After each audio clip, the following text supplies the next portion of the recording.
Welcome, everybody. I'm Stephanie Russell, and I am the Economic Development Manager for Georgia Municipal Association, as well as the Program Manager for Georgia Economic Placemaking Collaborative. We're so pleased that you're here joining us today. This is a new public plenary series that we've added to our programming for Georgia Economic Placemaking Collaborative that we'll be offering on a quarterly basis. It is open to our participant cities as well as to the general public.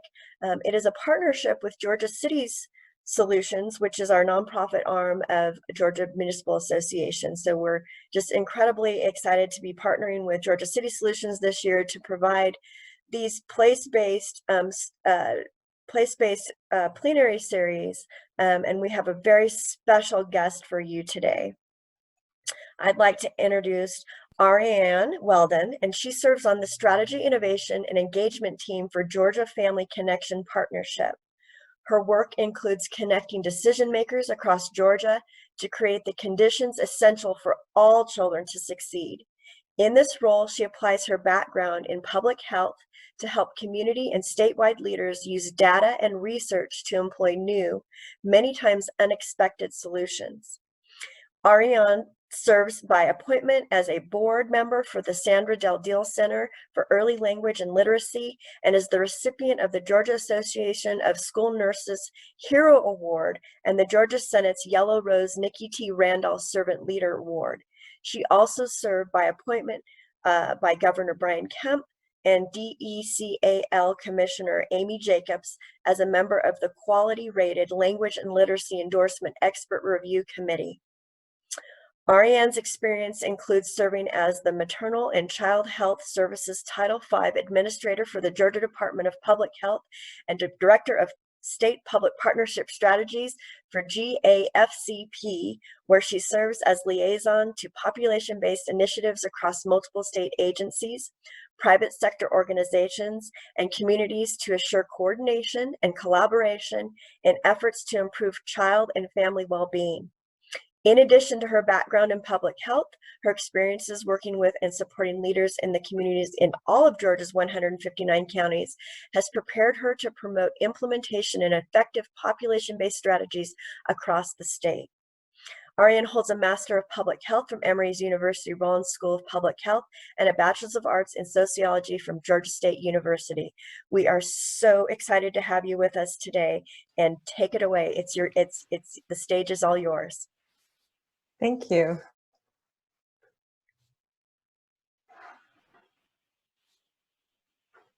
Good morning. As you heard, my name is Arianne Weldon, and I'm with Georgia Family Connection Partnership.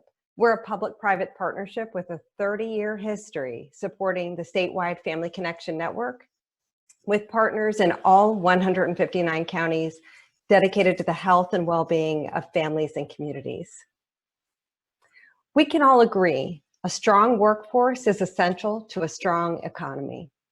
Right now, the biggest threat to our workforce is the fact that more than half of our children completing third grade are not prepared to meet the reading challenges of the fourth grade and beyond. This matters because it's at the end of third grade when children must shift from learning to read to reading to learn. Imagine being in the fourth grade, where the curriculum depends on your ability to read to learn any subject, including math and science. And without knowing how to read, you fall further and further behind. And this is why children who can't read proficiently by the end of third grade are far more likely to drop out of high school.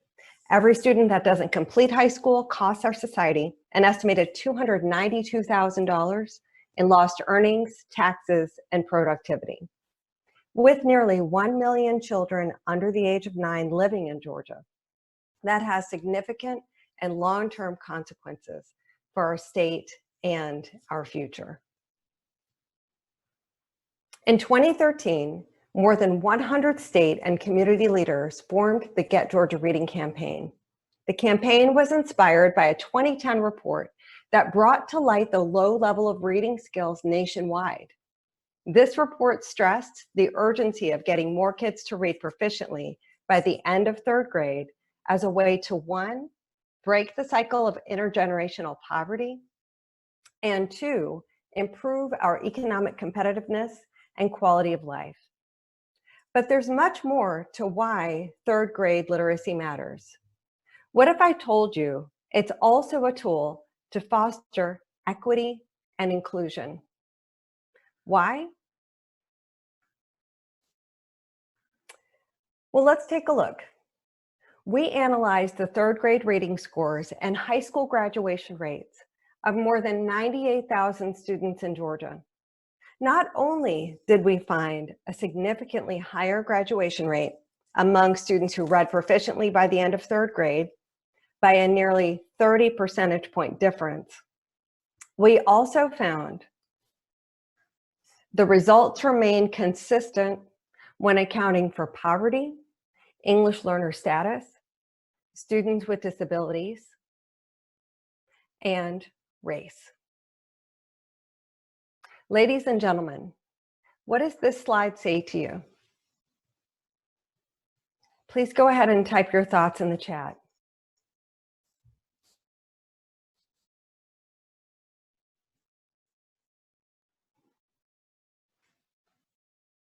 Oftentimes when I'm doing this presentation, I'll hear comments from the audience like, it looks about the same, it looks consistent. And really, I like to sum it up that what it says to me that I think it might be saying to you is, no matter their situation or station in life, if kids read proficiently by the end of third grade, they're just far more likely to be in the game, period. With a larger understanding of the why, let's take a deeper look at the how. In 2013, leaders across Georgia came together to take on early literacy and rewrite our story together. Not only is an education issue, not only as an economic issue, but as an urgent priority for all who care about the health, well-being, and success of each and every child and the future of our state. For the first time, along with leadership from the governor's office, education policymakers joined together with health, child welfare, economic development, nonprofit partners, and others. Everyone agreed we needed a new approach. We needed to change how we think, how we talk, how we act, and how we work together so that we move from talking about what kids need to answering a very different question. Before we can get to fulfilling that, and answering the question of what kids need, we first have to ask, how might we create the conditions that must be in place so that all kids are on a path to literacy? And how would we define those conditions? The challenge? Create a framework for action. And that framework for action had to meet 2 requirements. First, it had to define the conditions that must be in place so that all kids are on a path to literacy. This is crucial as it provides a shared language and understanding. Second, it must be applicable at the state, community, and child levels. And that serves as our foundation for collective action. And well, that's no small task. The good news is the partners accepted the challenge. Together, they took a new approach. This new approach started with expanding our understanding of factors that affect a child's path to literacy. At that time, when it came to moving the needle on reading, the focus was just on a couple of factors, usually teaching and remediation. And it would end up blaming our teachers. So we took a new approach and we launched a discovery process rooted in the field of epidemiology. You've probably heard a lot about epidemiology in the past year, but I'm just going to give you these couple of basic tenets that you're going to see threads of this throughout the rest of the presentation. If I were to teach you an epidemiology 101 class, I would tell you there are 2 basic things when it comes to disease. They don't occur by chance. Number 1, there are always factors that influence them to occur. and they're not random. There are patterns of factors that provide us with clues to inform solutions. And the truth is, the same exact thing is true for literacy. Literacy doesn't occur by chance. There are always factors that influence literacy to occur, and it's not random. Patterns of factors that influence literacy actually provide us with clues to inform solutions. And sometimes solutions we had never even thought about that linked to literacy. In other words, love this quote, there's a crack in everything. That's how the light gets in. I mean, did you ever think math even depends on reading? Well, we like to do a lot of analysis in this campaign, so we really wanted to look at what does that look like in Georgia. So you can see here an analysis of nearly 108,000 Georgia students. We were able to match those same students' third grade reading outcomes to those students' eighth grade math outcomes, and an incredibly significant relationship. So together, we discovered over a dozen factors that affect a child's path to literacy. Let's look at a few of them. First, maternal education. The mother's level of education is a significant predictor of their child's literacy outcomes, indicating the need for approaches that support the entire family. Next, we look at birth outcomes. Premature birth. We know from research that the percent of children not achieving expected or above levels in reading, writing, and math at age 7 by gestational age, there's actually a significant link here.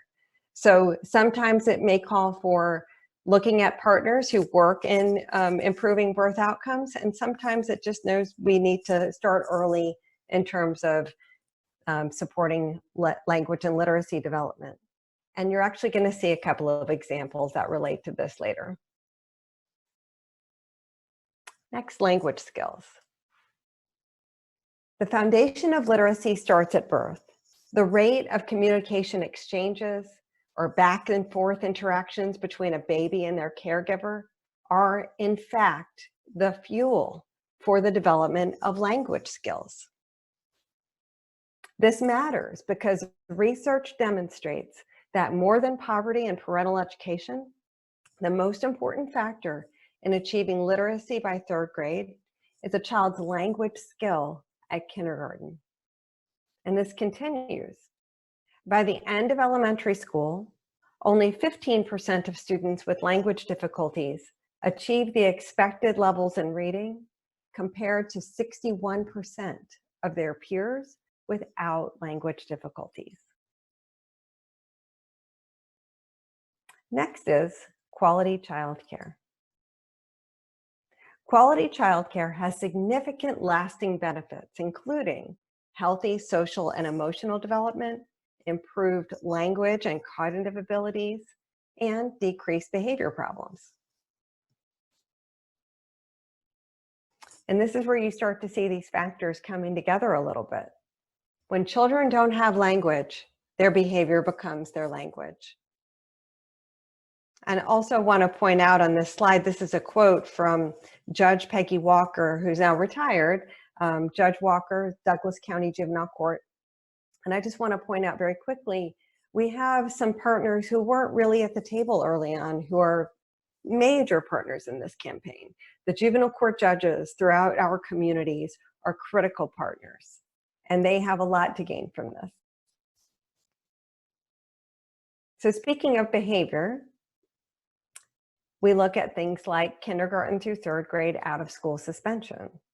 We looked at the relationship between those who were assigned out of school suspension in their K-3 years, and we were able to see a significant difference in terms of third grade math and reading outcomes, and third and seventh grade math and reading outcomes, and then even their ninth grade literature, algebra, so you can see the math and reading outcomes continue. Next, a healthy learning climate where children feel safe, welcomed, and engaged has a dramatic impact on student performance. In Georgia, every school receives a school climate rating and receives a school climate rating. The school climate rating is a comprehensive measure of engagement, safety, attendance, and discipline on a scale of 1 to 5, with 5 being excellent and 1 being a negative school climate. If you look at this slide carefully, you'll see a pretty significant difference in literacy outcomes for schools with a rating of a 1 versus those with a rating of a 5. It's 33 percentage point difference. Next is health barriers to learning. Health barriers to learning are prevalent and persistent health conditions that, when unaddressed, can interfere with a child's ability to learn. Here are just a few. Uncontrolled asthma. Nearly 9% of children in Georgia have asthma. That's nearly 160,000 students, if you think about that, and many more are undiagnosed. And poorly controlled asthma links to reading outcomes. It results in emergency room visits and missed school. Next is oral health. More than 50% of third grade students in Georgia have a history of tooth decay. Nearly 20% are untreated, and they're 3 times more likely to miss school than their peers. And consider this, that students who experience dental pain are more likely to report symptoms of unhappiness, feeling worthless, and withdrawn. Another area of health barriers to learning is uncorrected vision problems.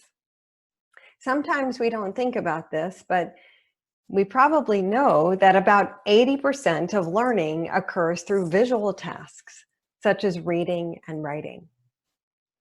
And common vision impairments affect up to 25% of students that can lead to behavioral and academic problems if they go uncorrected. I think for me on this slide, the word common is probably the part that is, at least the one that we really need to pay attention to, because we know they're common and they can be corrected. Most of those are refractive errors. And another area, food insecurity.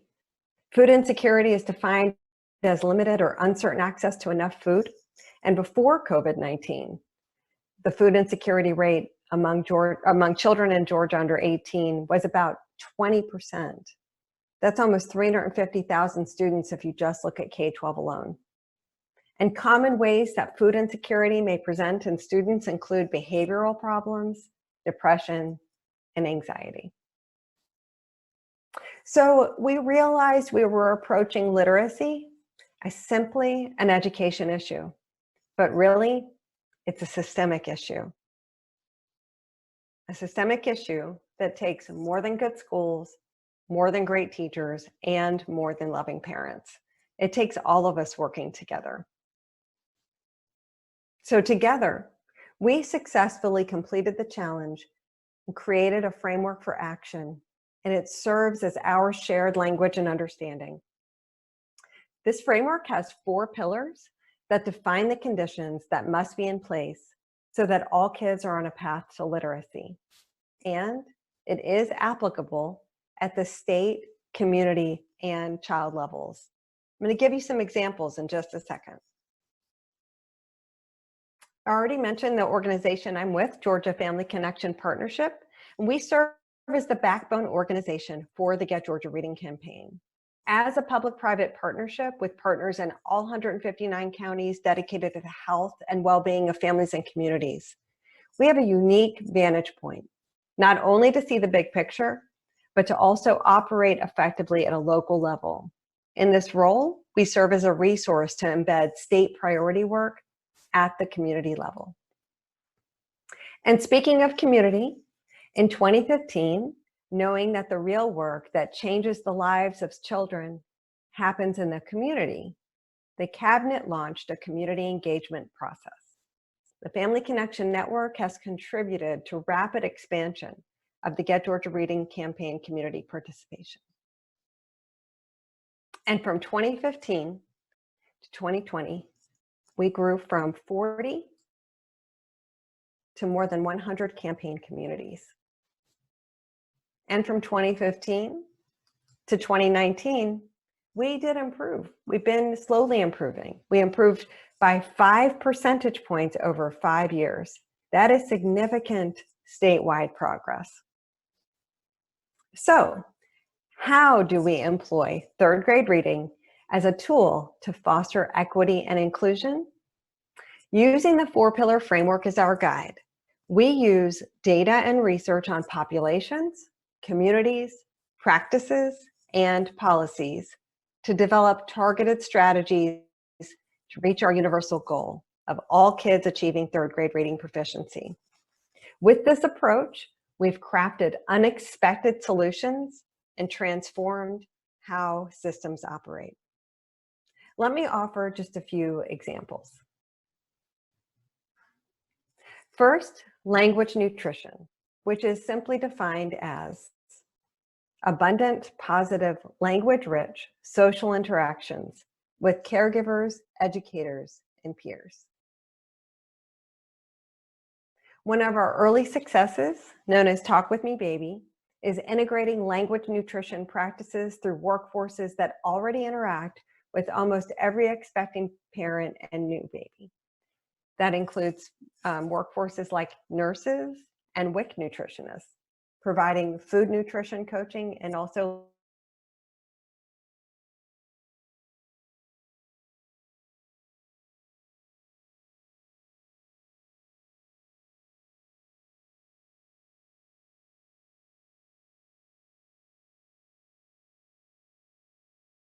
another example is Department of Early Care and Learning's LITTLE initiative that stands for Lifting Infants and Toddlers Through Language-Rich Environments. And through on-site coaching, professional learning, and technical assistance, this unique approach supports the skills of infant and toddler teachers to develop and maintain positive and responsive relationships with children and foster critical early language development. This has helped us think deeper about the importance of language skills and their long-term impact. For example, at least 2/3 of children and teens in foster care and juvenile justice have significant language difficulties. So we are working with family and juvenile court judges and other stakeholders in the community on language skills as both a missing link and an opportunity. Second is access.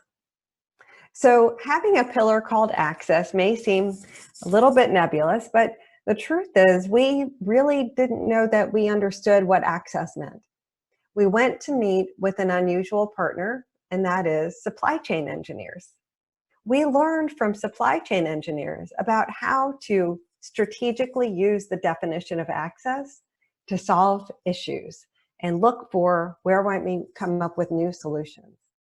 This is kind of a rubric that some communities are using. It's also used at the state level to help us think about why or why not is a particular service being utilized, or why not are we not achieving or reaching something. Sometimes we may think awareness is kind of simple. People know about it or they don't. I want to give you a quick example on that. One of our campaign leaders who is in Milledgeville, a superintendent of schools there, shared with me that a number of years ago she had a series of focus groups with families in the community. And one of the things that she heard from several families was, we can't use the library because we can't afford it.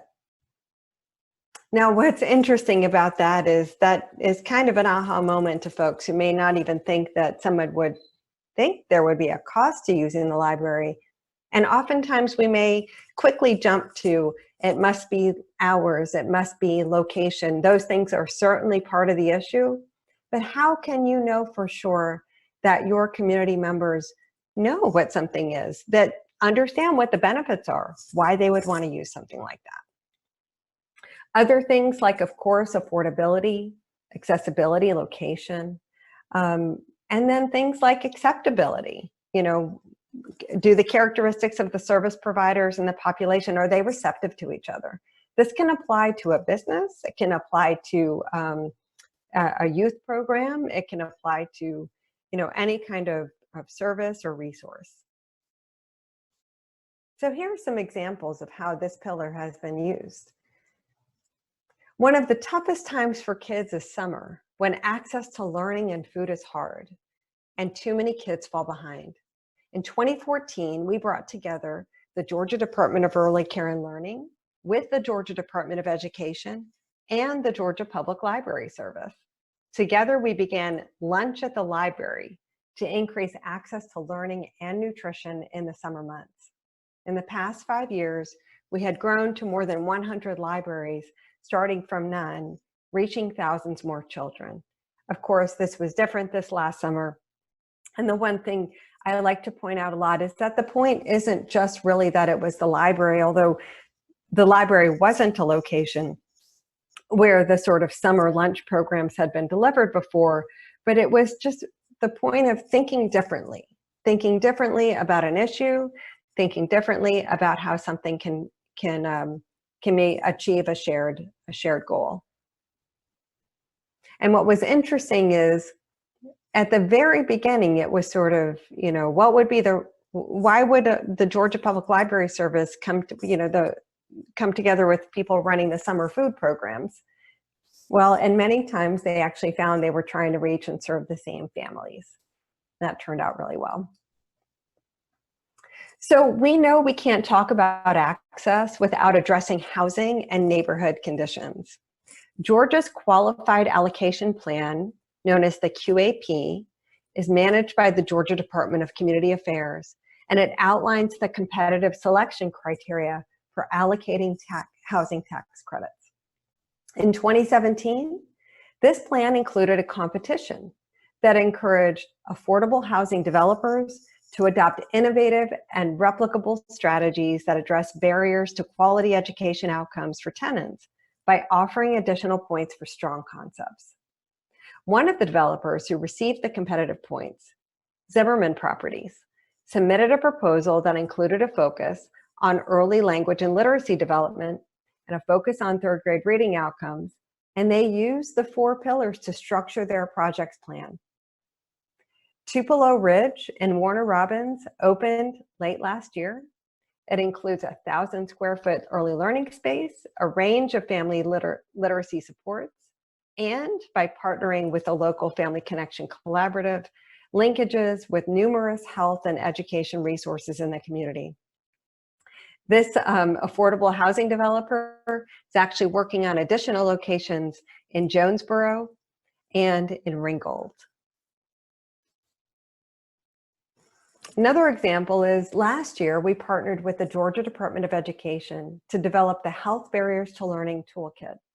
And this provides schools with resources to support students who may have one or more health barriers to learning and potential partners to connect with in the community.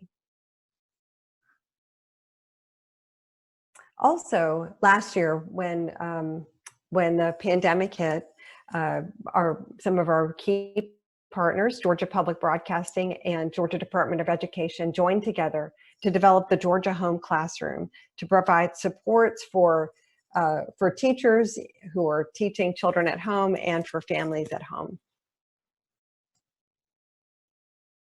And continuing that thread, as young children began to spend considerably more time learning at home, we created the Get Georgia Reading at Home. This is a collaboration among the Department of Education, Georgia Public Broadcasting, Georgia Family Connection Partnership, and the Family Connection Network.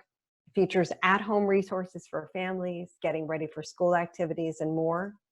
This offers early learning resources and guidance on the website. It also includes guidance on food access, accessing healthcare, and financial assistance. Next, positive learning climate. A positive learning climate doesn't only take place in a classroom, it's also in the home and community. I want you to take a look at these adorable photos from Franklin, Georgia.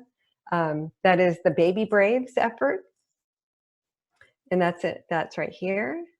And also right here. And then Gray, Georgia, the Growing Greyhounds. And then also Adele, and that's the baby hornets, and this is the famous Briella. That was the day she got her library card. And then numerous efforts in Meriwether County, across multiple cities in Meriwether County, and in these communities, superintendents and other K-12 leaders have started efforts to connect with families with newborns and children up through kindergarten, before kindergarten age. While the campaign has influenced the dramatic expansion of school climate as a focus across the state, we also know that classroom climate needed an intentional focus. We brought together the Georgia Department of Education with the Department of Early Care and Learning and Georgia's RESA system, that's the Regional Education Service Agencies, to collectively apply practices shown to foster healthy development and student engagement throughout both the early years and the early grades. And I shared with you data related to suspending young children from sort of K-3 environments. So suspending young children from the classroom limits access to learning. And creating a positive learning climate also means addressing preschool through third grade out-of-school suspensions. Representatives Randy Nix from LaGrange and Representative Wayne Howard from Augusta Richmond, both very good, wonderful partners in this campaign, sponsored House Bill 740, which became law July of 2018. This policy change addresses underlying factors that drive disruptive behavior that aren't immediately apparent. We typically address the behavior, but we don't typically consider the behavior as a clue indicating a developmental issue. Maybe not being able to see and not having glasses, or having issues with language skills. And to quote Judge Walker again, when children don't have language, their behavior becomes their language. And finally, teacher preparation and effectiveness. This is the pillar that used to be all by itself, and it certainly was only limited to inside the school building. Knowing the impact of preterm birth on literacy outcomes, work is now getting underway to start embedding shared reading practices as part of neonatal intensive care unit protocol. If we think about our neonatal intensive care unit staff and our parents visiting with their babies, are teachers. And just recently developed and being piloted in Atlanta, LaGrange, and Augusta, the Language is the Missing Link Toolkit is filled with resources for individuals, practitioners, and policymakers to employ language as a well-being indicator that is non-negotiable for literacy, academic success, emotional and mental health, and positive quality of life. These are just a few examples of the great work being done across the state to strengthen these 4 pillars and firmly root them across Georgia. And there's still more to do. Today, I invite you, leaders from cities across Georgia, to work together in your own communities and networks to firmly root the 4 pillars throughout the state, and together rewrite Georgia's story so that all our kids are on a path to literacy. Thank you.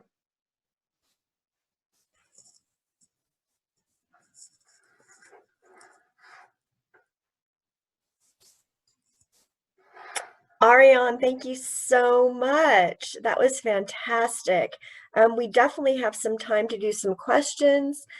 So if you have any questions, please put them in the chat and we'll address those today. What an excellent presentation with some wonderful information.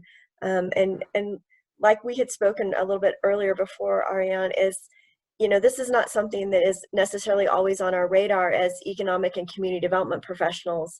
And in the Georgia Economic Placemaking Collaborative, we're really trying to look at some of the social issues and social needs that this place-based economic and community development approach can address. And I definitely see some tie-ins here with literacy and with putting some focus onto our younger generations. We talk a lot about sustainability and holistic approaches and long-term long-term effects of place-based economic development and community development. And this definitely could be something we could integrate into our programming and into our process. So thank you so much for sharing such a great presentation and such wonderful information. Thank you. We would love to take some questions at this time if you have any or comments.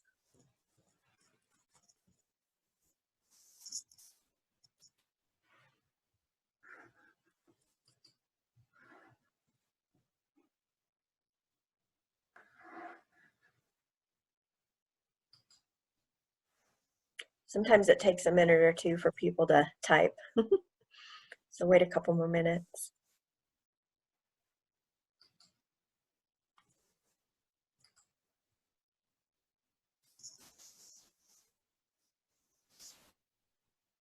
I'll throw one out just to get some dialogue going. Is there anything on our municipal level that we can do to help support those 4 platforms and or any type of advocacy that our cities can do? Sure, thank you. I think the first is, you know, always joining with your local Family Connection Collaborative. In many of our communities around Georgia, the local Family Connection Collaborative has really been sort of that local lead backbone for the work.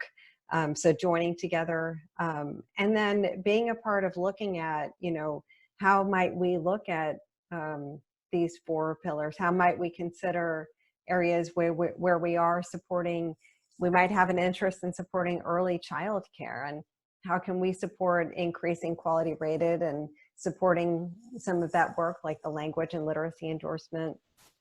Another is looking at, you know, if we're really taking on equity and inclusion, these are really strategic ways to really think about how do we use data and research and understanding of policies and practices to sort of, you know, make those really critical steps that it will take to improve that. So join together, support the, I mean, at the very least on that end too, is increase the awareness and understanding of what the 4 pillars are. Because what we like about this is the Georgia leaders at the state and community levels who developed it, the desire was for something that wasn't a prescription, that wasn't a sort of, you must do these steps.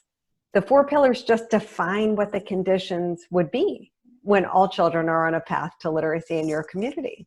And many times you will have things happening in your community that are getting you there and help uncover some other opportunities to go. That's one of the first things I like to say is you can start from an asset focus. You don't have to start from a deficit focus.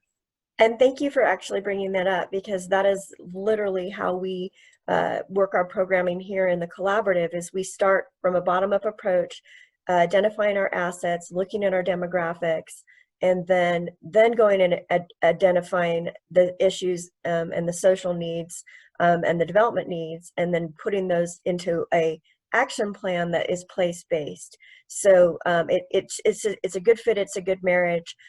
Carolyn, I saw that you raised your hand. I unmuted you if you'd like to speak. Yes, I would just like to first thank you, Stephanie, for asking that question. One of the things in Meriwether that we have discovered in our journey, and we are actively engaged in this process, and as you saw, we were highlighted on one of the slides that Arianne had, and we thank you for that, Arianne. But we discovered that there's such an informational gap between leaders of the community and the school system and the social issues and that define and help to lead up to the issue of children not being able to read proficiently. And when we've gone out and talked to civic groups, to our Board of Education, to our Board of Commissioners, we share that date. We start off by talking about the horrific, in our opinion, horrific data point that says, you know, 68 to 70% of our children are not reading on grade level by the end of 3rd grade. Well, most people in the leadership circles seem to be so totally surprised by that data, as we were, those of us who have been working on this now for 3 years. So I appreciate you asking the question, because I think one of the most important things that anybody can do in a community is start raising the level of awareness about the seriousness of this issue and the long-term implications of it. If we can get people at least to understand that, that raises their level of awareness. The second thing is, and this is an extremely simple thing, or should be, and that is that there are so many, what we've discovered is that we need lots and lots and lots of community volunteers to help work on this, mostly in the form of reading remediation and tutoring. And we have lots of programs that we're doing, but we're always searching for volunteers. And for you to encourage other leaders in the community to say, can you spend 30 minutes a week or 30 minutes a month to engage in a relationship with a child to help him or her along their reading journey? That would be very, very helpful, those 2 points. Thank you. But if I may, thank you so much, Carolyn. Yeah, Meriwether certainly is, I love for other communities to learn from each other. So learning from what Meriwether has done, there's so many parts that your community and all of you as leaders have done, and really to, bring the awareness and take action. And many things have resulted, and it just can't thank you enough. Have really come together and always think about Meriwether County, and love to highlight Meriwether. Thank you. Well. Thank you. Thank you. A comment from Chris Higdon was that, and this is I think really relevant. It says, I feel that this effort in improving early childhood literacy as being critical for the Lieutenant Governor's effort to make Georgia the tech capital of the Eastern U.S. And once again, I think you did a really, really good job showing the connectivity between literacy and community and economic development, and the success that our communities need to be, and that transfers to regionally and to state, to have that early workforce development. And it's not just to provide workforce, it's to provide quality of life, which is what our economic placemaking collaborative is about quality of life for everyone in the community, not just a select few. So great comment, Chris. And then San says, great presentation. As a simple connection of reading is important. It looks like South Cobb's Arts Alliance did an NEA art project in 2016 focused on reading with 20 art panelists placed in the library. Connections can be made with art too. Fantastic comment, San, and that goes back to that creative placemaking piece. And once again, all a part of this economic community development effort to utilize a place-based approach to create that sense of place and community where people can grow and thrive together. So appreciate that comment. Example. Yeah, great comment. Well, if there aren't any other questions, we're going to wrap up. Once again, thank you, Arianne, for your wonderful presentation. And thank you so much to our participating communities and to all of our partners. We are excited about this new series that we'll be offering quarterly through the Georgia Economic Placemaking Collaborative, as well as through Georgia City Solutions. So wish everyone a happy afternoon. This has been recorded, and we will be posting this on the georgiacitiesfoundation.org website. So thank you again for everyone's participation, and enjoy your afternoon.